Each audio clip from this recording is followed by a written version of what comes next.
بسم اللہ الرحمن الرحیم قال رب اشرح لي صدري ويسر لي أمري واحلل عقدة من لساني يفقه قولي.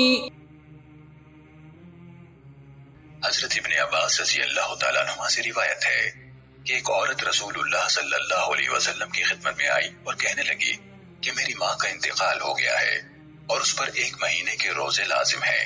تو آپ صلی اللہ علیہ وسلم نے فرمایا تیرا کیا خیال ہے کہ اگر اس پر کوئی قرض ہوتا تو کیا اسے ادا کرتی؟ اس نے عرض کیا ہاں.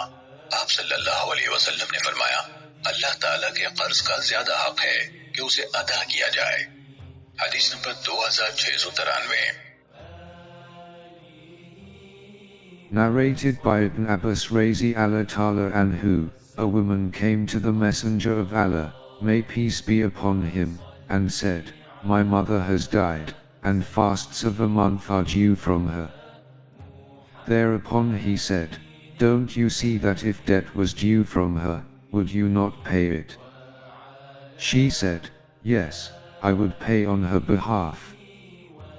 Thereupon he said, the debt of Allah deserves its payment more than the payment of anyone else.